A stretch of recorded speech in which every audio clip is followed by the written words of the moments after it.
Good morning, friends, family that are in the house today. My youngest daughter snuck in on me in the back there, so we got to make sure I give a shout out. Yep, that's the baby. The baby is back there, the youngest one. She did come and brought a friend with her. Thank you to all my friends who did come and surprise me this morning with their presence. Revelation family, I love you. Again, my name is Andre Blassingame. I am a co-leader of the hospitality department, so you can thank myself for, the donuts and Mary's for the coffee and everything else that comes in the front, the wonderful greetings that you have when you come in. And I'm excited to be here with you today because I get to actually talk and minister a word about something that changes everything. And today's message is going to be called The Dash. All right, so for my note takers, for the people that are not waiting for the recording that's going to come out tomorrow, The Dash, because we all know that God is the author of the beginning and the end. That's right. Amen. He gives us the opportunity to frame the dash. Anytime you go to a homegoing celebration or you go to the cemetery, most of the time when you look at the tablet that's in front of the grave that's there, what do you see? You see a start date and an end date, right? See, God knows that start date. God knows that end date. And see, what you do in the middle is what changes everything. See, the dash changes everything. Yep. Right. Come on, that's good. We're all going to start. We're all going to finish. But what we do in the middle is what really changes this. And so in Deuteronomy 31:6, it says, "Be strong and courageous. Do not be afraid or terrified because of them. For the Lord your God goes with you. He will never leave you nor forsake you." See, he is with you in that dash. That's right. You're not by yourself when you're making these decisions and choices. You're not alone. You must understand that. See, you have somebody that you can go to constantly when your spouse may not be available or when you're single, right? God is there in between that dash to give you what you need. And in that dash is where you must make change. And there's a lot of changes that will cause you to change in your life. Some of the ones of like, let's see, what did I write down? Marriage changes everything. Birth of a child changes everything.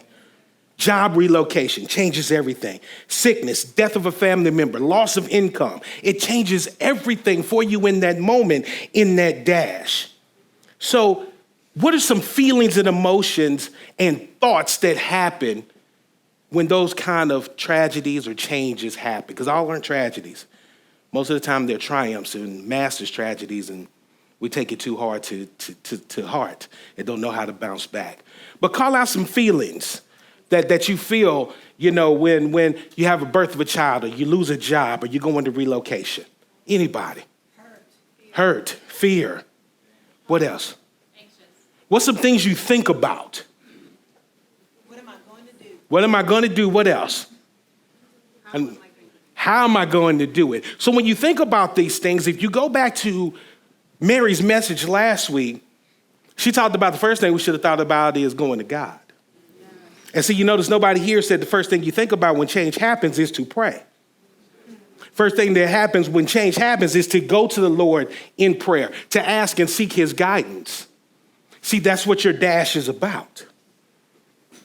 See, God's designed it for you in that middle section of the beginning and the end to come to him first. Not second, not an afterthought. It's not what I'm going to do or how I'm going to do it. God, how can I do this? God, what would you have me do?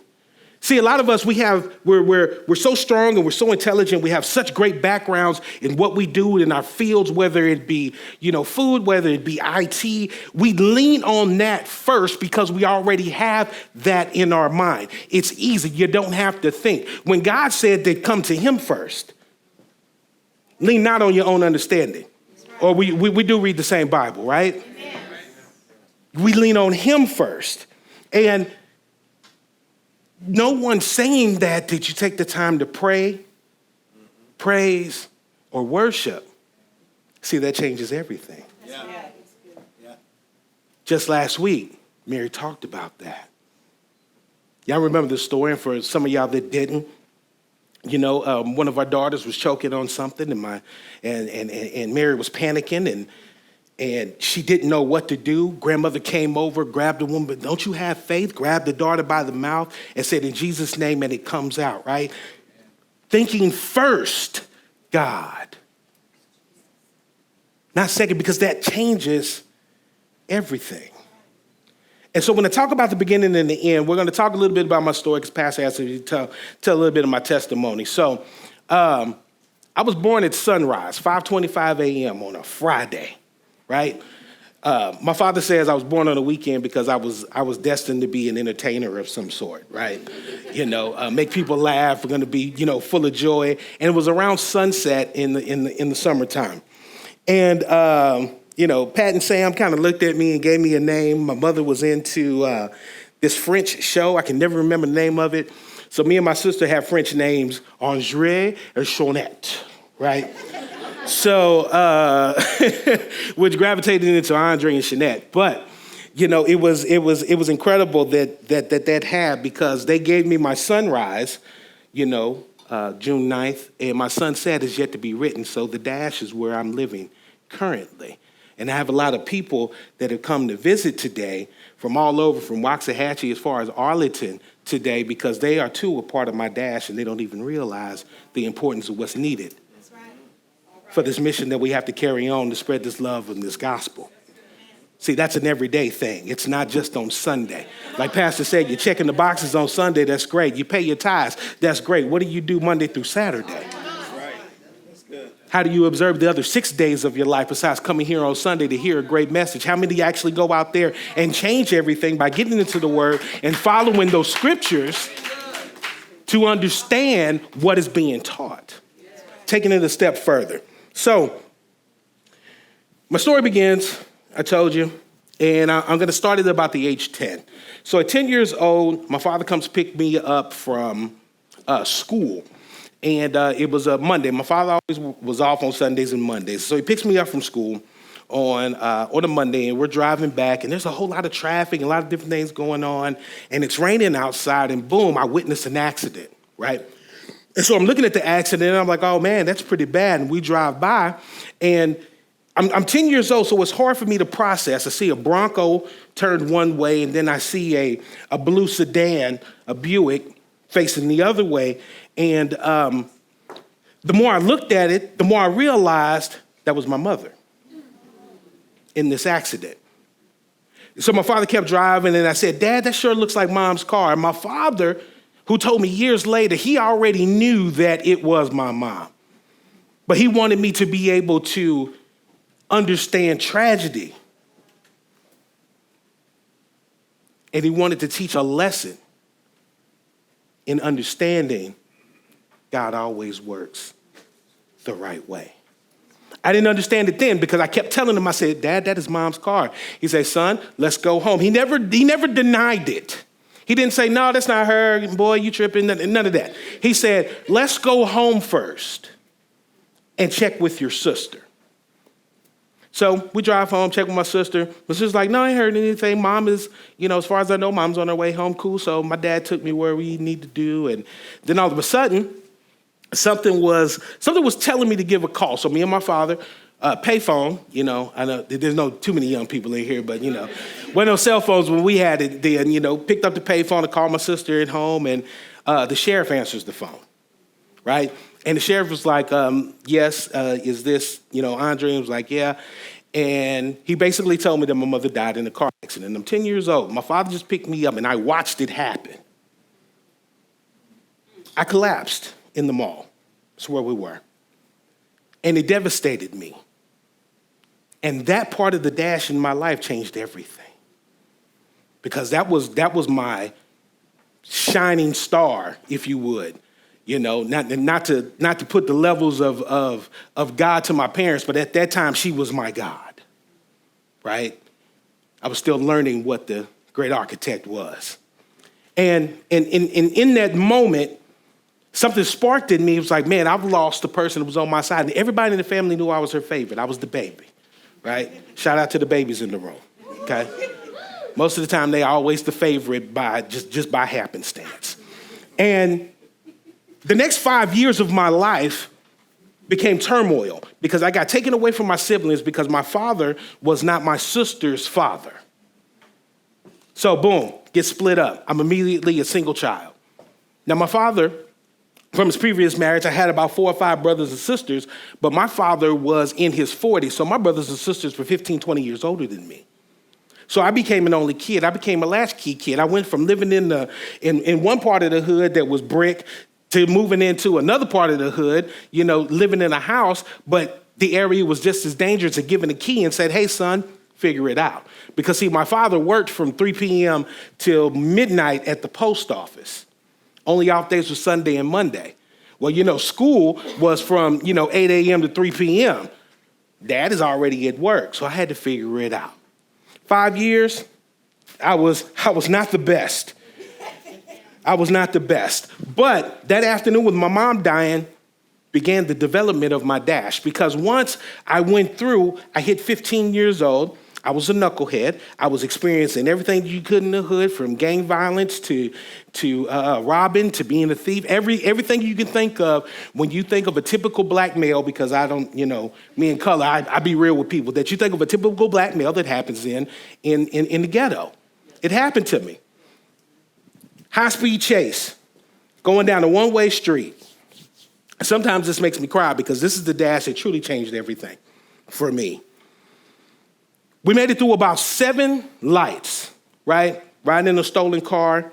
We're getting chased by a red Mustang, right? This is in the 90s. I mean, we are flying down Oak Avenue, moving, getting through 7 lights. We were going to get away from this police officer. But then God said, no, you're not, because there's one light that was not in our favor. And we hit a transportation van. There was a man driving this van, and this is probably about 3 o'clock in the morning, and we hit this man so hard, we sent him into a building that was on the corner. He was in ICU for 2 weeks. He literally fought for his life for 2 weeks. I myself, I went through the windshield. I laid on the hood. I was unconscious for about 12 minutes, according to what the paramedics study says. Face all tore up. Everything about me destroyed. My countenance destroyed. All I know is I woke up, and that day I had a brand new cross-color outfit on. I was looking good that day. It was tan. I had a bubble jacket on. Anybody from up north, y'all know them bubble jackets with the down feathers? They pulling me off the hood of a car from racing, running from the police, and they're cutting through my stuff, right? But I couldn't see anything but blood. And I have to give a shout out to my best friend because I know he's going to see this. He was there with me. He was unharmed and unfazed. And he could have ran and got away. He said, I stayed because I cared about you more than the crime we committed. And that spoke volumes. That changed everything for me because he could have got away. They weren't going to catch him because you got this teenage boy sitting on the hood of a car. Paramedics is focused on him. I don't care about anything else. That changed the dash in my life. Landed me about, give or take, 13 to 14 months in juvenile detention.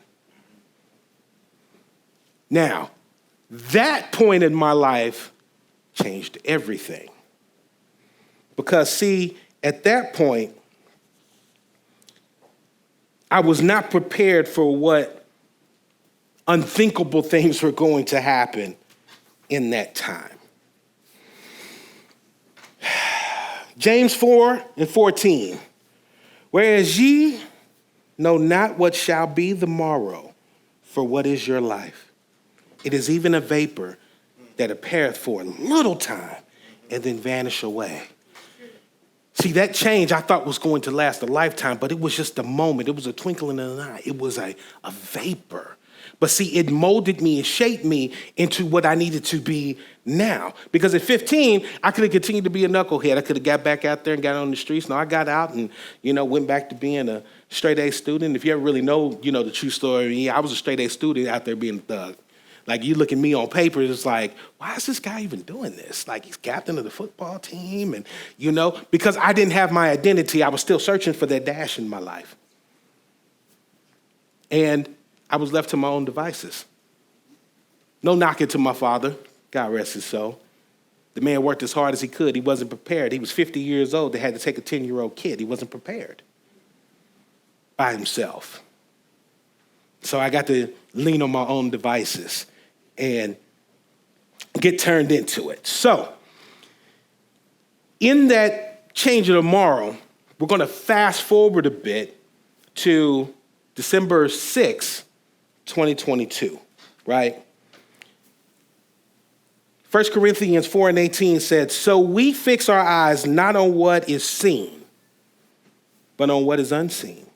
Since what is seen is temporary, but what is unseen is eternal. Yeah.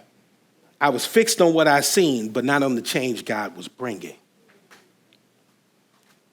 I didn't know that was a series of events that needed to happen for God to fulfill the purpose that I needed to be in front of you right now. I didn't see that when I was 10. All I saw was the hatred that I had for God for taking my God, if you will. I didn't really understand or fully grasp it because, see, my mother wasn't a church-going woman. We were the Easter Sunday group.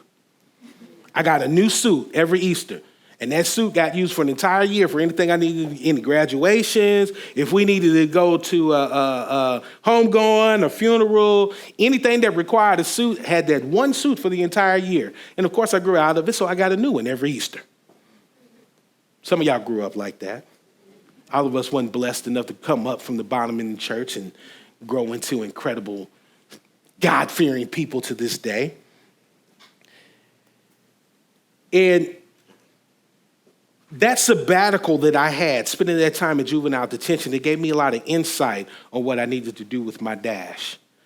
My voice was my power, and I had to change my mindset to change the world. Last story, and then we're going to have my pastor come up. So 1 Corinthians 3:18 says, and we all who with unveiled voices contemplate the Lord's glory, being transformed into his image with ever-increasing glory, which comes from the Lord who is the Spirit. And I use that as the last scripture because it goes into, there's a lot of different things that happen, but there was something significant that really changed for me recently, December 6th of 2022. Mary and I were driving down the street in Richardson, near our neighborhood, and we're coming down the service road. And in the service road, I'm in the far lane about to get on 175, heading heading south. There was a young man, and I didn't know it was a young man at the time, but he pulls out. I'm in the far third lane. Anybody know the far third lane? The far third lane. He's turning from way over here. He turns out from Collins and the service road and runs right into the back of us, right? And it's funny because I had just told Mary I had a dream a couple of nights before that I was in a car accident. So, of course, I'm already, on high alert. And typically what would happen when you're in a car accident, you get upset. You're ready to fuss. You're ready to use some words that you normally wouldn't use in most situations, right? Everybody, we're going to be real in here today. We're going to be real. And first thing I thought, I was angry. I said, why did he hit me? I know he see me. And then I thought about it. I promise I thought about this woman's message. I said, you know what, God? I'm going to come to you. What do I need to do in this situation? I said, because right now I am livid. I am heated because I'm in the far enough lane where you could have turned right into two other lanes. And you still hit me, right? So the young man hits me. I pull up. My first thought was, I was like, you know what? He's going to keep going, but I'm going to pull over anyway. So I pull over. The young man pulls behind me. He gets out, and he is everything but crying. Coming out of the car, he's like, man, I do apologize to you. I'm so sorry. I didn't mean to. And instantly, I got out of the car and did something that I don't ever do. I told him it was all right. Most of the time, I ask what happened. You ever think about that when you get into a car accident? Most people get out, they might say, I hope that they're all right. They'll say it, but they don't necessarily ask, what happened? How'd you hit me? What was the problem? Not, is your neck broke? Did you hurt your leg? Do we need to call an ambulance? You're trying to figure out the why when your dash's purpose is to figure out how to help. Right? And so I asked him if he was okay. He said, I'm okay. He was very apologetic. And then as he told me more of his story, he's a student that goes to the University of Texas at Dallas. He's a mechanical engineer. It's finals week for him, and he had been up almost 18 hours trying to study so he can pass his finals. And so I could see when he got out of the car that his entire face, his countenance, like not only was he shook from the accident, because my first thought he was probably on his cell phone. He was 19, he's on his cell phone. But his entire countenance was off. He looked exhausted. I mean, he had bags like he had been traveling, he done took an Amtrak train, he done hopped on a plane, and he got on a cruise all in the same day. This young man was pretty down, and we got to talking and when looking at it and taking the pictures and exchanging information, he was apologetic, and something just told me to pray for him.